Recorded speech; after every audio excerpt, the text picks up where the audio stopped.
A light beam is travelling from region 1 to region 4। ये एक reason है ये वाला जिसमें रिफ्रैक्टिव इंडेक्स है नोड, एक दूसरा रीजन है इसका रिफ्रैक्टिव इंडेक्स है नोड बाई 2, यहाँ का रिफ्रैक्टिव इंडेक्स है node by 6 और यहाँ का node by 8। ये 4 रीजन है अलग अलग। अब जैसे कि ये बताना है कि एक्चुअल में लाइट रे पहले इससे रिफ्रैक्शन हुआ, फिर इस वाली बाउंड्री पड़ी, इससे रिफ्रैक्शन हुआ, फिर इस वाली बाउंड्री पड़ी, इससे रिफ्रैक्शन हुआ। इससे रिफ्रैक्शन के बाद लाइट रे इस मीडियम में नहीं गई, वो सीधा ना इस मीडियम में जा ही नहीं पाई, वापसी तो आ नहीं सकती। यहाँ पे पता क्या हुआ, जस्ट कह रहा है कि जस्ट मिसेस। जस्ट मिसेस का मतलब यहाँ पे ग्रेजिंग हुई है। इसकी ना मतलब लैंग्वेज को समझो आप। ये कहता है कि अगर वापसी आ गई तो यानी कि TIR हुआ है, यहाँ पे कहीं TIR हुआ है, ठीक है ना।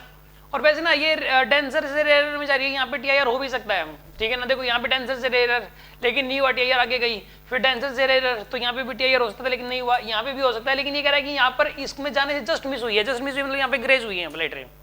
ये कहता है कि आप वापस आइए तो यानी TIR हुआ है। अब आप ये नहीं कह सकते कि TIR हुआ है, ये जस्ट ग्रेज यानी जस्ट मिस हुई यानी ग्रेजिंग हुई है। यहाँ पर ये कह रहा है कि जैसे भी गई अंदर अंदर, मान लो पहले तो ये टू अवे फ्रॉम नॉर्मल मुड़ गई, मान लो जैसे ऐसे मुड़ी पहले तो मान लो, फिर यहाँ पड़ी, फिर थोड़ा सा ऐसे गई और फिर ऐसे चली गई, जस्ट ग्रेजिंग हुई है। यानी कि यहाँ पर ये वाला जो एंगल है दिस इज 90 डिग्री है, यहाँ पे एंगल ऑफ रिफ्रैक्शन 90 डिग्री है और यहाँ पर एंगल ऑफ इंसिडेंस है थीटा, ठीक है। अब आपको ये बताना है कि इसके अंदर थीटा की वैल्यू क्या होगी, what is the value of theta.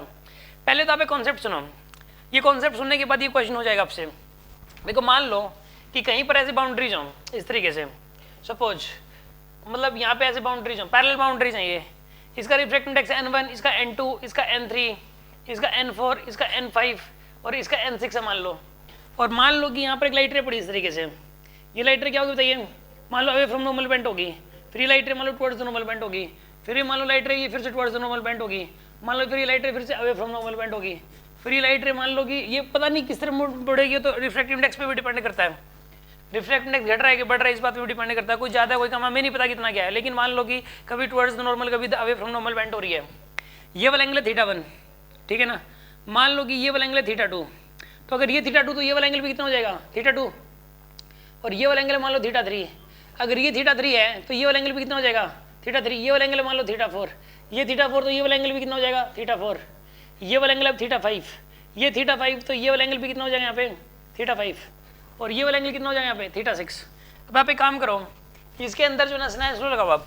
मैं कॉन्सेप्ट बता रहा हूँ, इस क्वेश्चन से हट के ये बात, ये कॉन्सेप्ट बताया जा रहा है, पहले इसको ध्यान से सुनो, उसके बाद ये समझ में आ जाएगा। आप अब एक काम करो, आप इसके ऊपर स्नेल्स लॉ लगा दो, इस वाली बाउंड्री पे लगाइए आप स्नेल्स लॉ। अगर N1 sin θ1 is equal to N2 sin θ2, ये पहली इक्वेशन बन गई। अब एक काम करो, अब इस वाली बाउंड्री पे स्नेल्स लॉ लगाओ, N2 sin θ2 equal to N3 sin θ3, यानी कि N2 sin θ2 is equal to N3 sin θ3, ये सेकंड इक्वेशन होगी।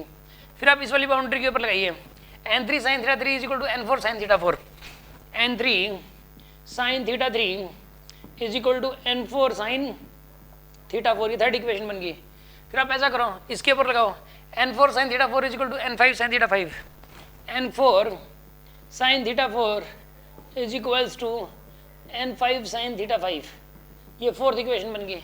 अब इस वाली बाउंड्री पे लगाओ, N5 sin θ5 is equal to N6 sin θ6, N5 sin θ5 is equal to N6 sin θ6। अब एक बात बताओ, ये बन गई सिक्स्थ, ये फिफ्थ इक्वेशन बन गई, ये 5 इक्वेशंस बन गई। आपको पता है ये सारे बराबर हैं, ठीक है। यहाँ पे ये सारी वैल्यूज, अब इन 5 इक्वेशन से आप एक बात लिख सकते हैं, यहाँ पे इन 5 इक्वेशन से आप ऐसे लिख सकते हो, N1 sin θ1 is equal to N2 sin θ2 is equal to N3 sin θ3 is equal to N4 sin θ4 is equal to N5 sin θ5, आप ऐसे लिख सकते हो यहाँ पे, ठीक है ना। ये स्नेल्स कॉन्स्टेंट बोलते हैं N1 sin θ1 को। इस वाले मीडियम का स्नेल्स कॉन्स्टेंट है N1 sin θ1, इस वाले मीडियम का स्नेल्स कॉन्स्टेंट है N2 sin θ2, इस वाले मीडियम का स्नेल्स कॉन्स्टेंट है N3 sin θ3, ये सारे बराबर होंगे। अगर बाउंड्रीज पैरेलल हो ना तो सारे मीडियम के स्नेल्स कॉन्स्टेंट बराबर होते हैं एक दूसरे के। आप डायरेक्ट इसको और इसको भी इक्वेट कर सकते हो, लेकिन उसके लिए कंडीशन है कि बाउंड्रीज पैरेलल होनी चाहिए एक दूसरे के। हाँ, रिफ्रैक्टिव इंडेक्स घट रहा हो चाहे बढ़ रहा हो, चाहे पहले बीच में घटे फिर बढ़े, घटे बढ़े, चाहे कुछ भी हो रहा हो, अगर बाउंड्रीज एक दूसरे के पैरेलल हैं तो हर मीडियम का स्नेल्स कॉन्स्टेंट बराबर रहेगा। ये एक रूल होता है, इसे कोई नहीं ब्रेक कर सकता। इससे भी क्वेश्चन सोल्व होते हैं। अब देखिए यहाँ पर ये वाली बाउंड्री, ये वाली बाउंड्री, ये वाली बाउंड्री तीनों पैरेलल है। अगर ये तीनों पैरेलल हैं तो इस वाले मीडियम का जो स्नेल्स कांस्टेंट है और इस वाले मीडियम का जो स्नेल्स कांस्टेंट है वो आप सीधा इक्वेट कर सकते हो।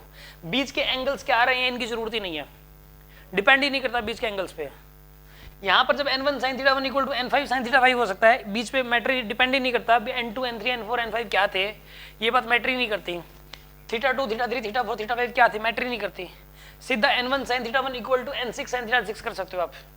तो यहाँ पर भी ऐसे ही कर सकते हो आप, n naught sin theta is equal to n naught by 8 sin 90, n naught by 8 sin 90 degree, sin 91 होता है सबको पता है, n नोट से n नोट कैंसिल हो गया, तो sin थीटा की वैल्यू कितनी आ जाएगी 1/8, तो थीटा की वैल्यू कितनी आएगी यहाँ से sin इनवर्स 1/8, ये आंसर आएगा इसका, sin इनवर्स 1/8। यस, कोई डाउट किसी के मन में, कोई शक?